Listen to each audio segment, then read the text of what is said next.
근데요, 저는 하고 싶은 게 없는데요. 친구들 보니까 다 그런 거 진로 고민하는 것 같긴 한데, 저는 딱히 지금 하고 싶은 것도 없고, 뭔가 이거를 고민해야 하는지도 잘 모르겠어요. 그거를 알려면 어떻게 해야 되냐면요.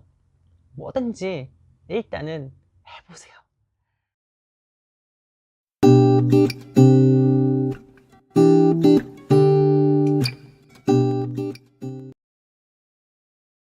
안녕하세요. 반갑습니다. 웃음을 주는 따뜻한 상담사 웃다입니다. 오늘은 네 번째 시간, 여러분들의 진로 고민 중에서 하고 싶은 것도 없고 의욕도 없고 뭐부터 해야 될지 모르겠다, 미래를 어떻게 준비해야 될지 모르겠다라는 학생들을 위해서 몇 가지 말씀을 좀 드려볼게요. 여러분들 혹시 부모님이 너무 엄하거나 너무 막 다 해주시는, 내가 선택하는 게 아니라 이렇게 부모의 선택에 의해서 계속 강한 통제하에 자라거나 아니면 굉장히 많이 꾸중을 듣거나 이런 학생들은요, 대체로 좀 무기력해요. 의욕이 좀 없습니다. 또 부모님이 불안이 높아 그러면 자녀에게 대체로 좀 다 해주시거든요. 옷 입는 거, 친구 관계, 그다음에 뭐 학원 끊어드는 거, 뭐 이런 거 다 이제 내 의견이 반영이 안 되고 이렇게 부모님 주도적으로 가다 보면은 우리 학생은요, 음, 인생이 재미가 없어요. 내 뜻을 펼칠 수가 없어요. 근데 본인은 그렇게 쭉 자라왔기 때문에 거기에서도 안정감을 얻고 이렇게 감사한지는 모르겠으나 되게 감사를 하다고 생각을 해야 될걸? 그런 환경에서 자란 거예요. 이런 사람은 미래에 대해서 생각할 때 난 뭐 좋아하는지 모르겠어. 나를 잘 모르겠어요. 이렇게 생각할 수 있어요. 아, 이것도 해볼까? 저것도 해볼까? 이거 재밌으려나? 이건 재미없으려나? 요런 생각 자체를 잘 못한다는 거죠. 우리가 첫 시간에 이야기한 것처럼 우리 청소년기는 부모님과 내가 이렇게 분리되는 시간이라고 했잖아요. 성인이 되어가는 중간 과정에서 부모님과 마찰이 있을 수밖에 없어요. 그래서 반항은 불가피할 수 있겠다라고 말씀을 드렸었는데요. 여러분의 삶을 살기 위해서는 부모님의 통제보다는 여러분이 좋아하는 거, 여러분이 하고 싶은 거, 하기 싫은 거, 이런 것들을 좀 생각해 보면 좋을 것 같아요. 물론 하고 싶다고 다 할 수 있는 것도 아니고 하기 싫다고 해서 다 안 할 수 있는 것도 아니지만, 그래도 알고는 있어야죠. 알고는. 그거를 알려면 어떻게 해야 되냐면요, 뭐든지 일단은 해보세요. 과잉보호나 강한 통제 아래서 자란 자녀들은요, 성취감이 굉장히 부족하거든요. 내가 내 결정에 의해서 내 의지로 뭔가를 성취해 본 경험이 상당히 좀 부족해서 자신감이 없고 미래가 두렵고 불안한 거예요. 근데 이 성취감을 작게나마 차곡차곡 이제 쌓아 올렸던 사람은 어, 금방 독립해서 어른처럼 금방 잘 살거든요. 그래서 이 성취감을 쌓기 위해서는 어떻게 해야 돼요? 도전을 해야죠. 성취라는 건 도전을 성공했을 때 성취를 하는 거잖아요. 도전을 하지 않고는 성취감을 결코 쌓지 못합니다. 대단하게 큰 걸 도전하라는 게 아니에요. 가볍게는 내가 돈 얼마까지 모아봐야지, 컬러링북 한 권을 내가 완성해봐야지, 오늘은 집 근처에 있는 저 산을 내가 한번 정상까지 갔다 와봐야지, 헬스를 끊어서 딱 한 달만이라도 하루도 안 빠지고 가봐야지, 이런 것들 있잖아요.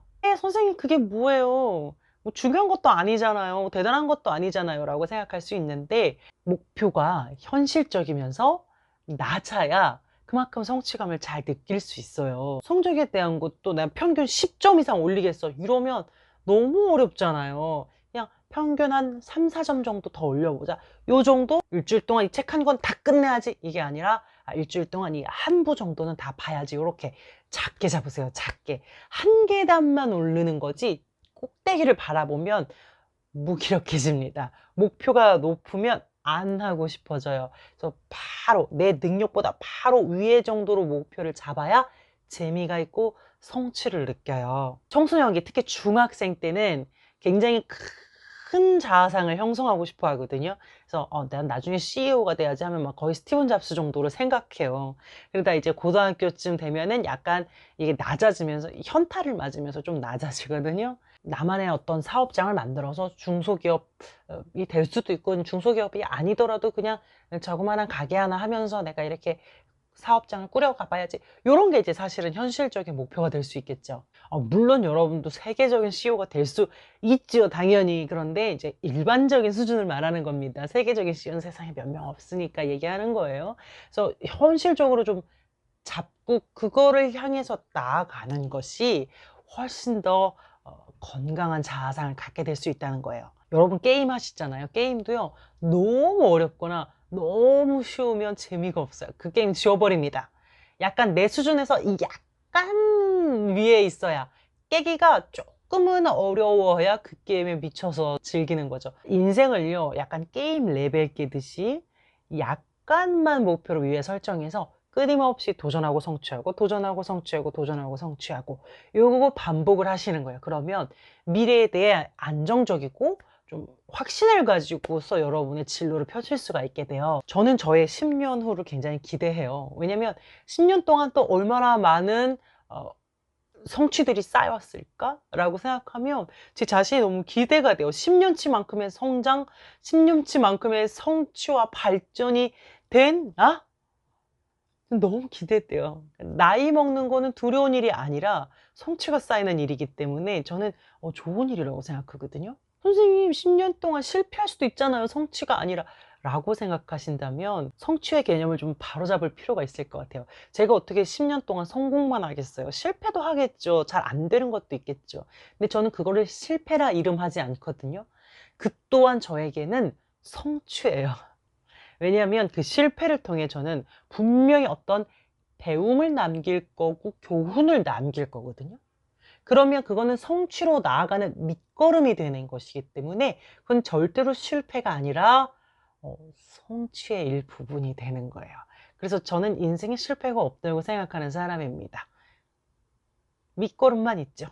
한 번도 좌절을 경험해 보지 않고 한 번도 시련이 없이 그렇게 원하는 걸 딱딱 하는 사람들, 그 사람들은 금방 무너집니다. 그리고 그 사람들은 불안해요.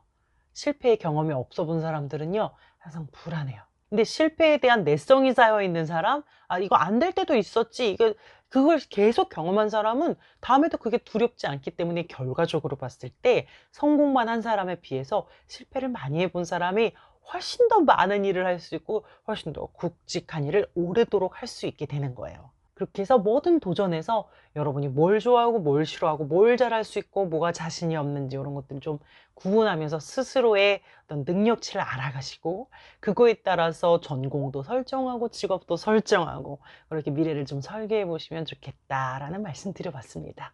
오늘은 여기까지 하고요. 다음 시간에 또 뵙겠습니다. 웃음을 주는 따뜻한 상담사 웃다였습니다.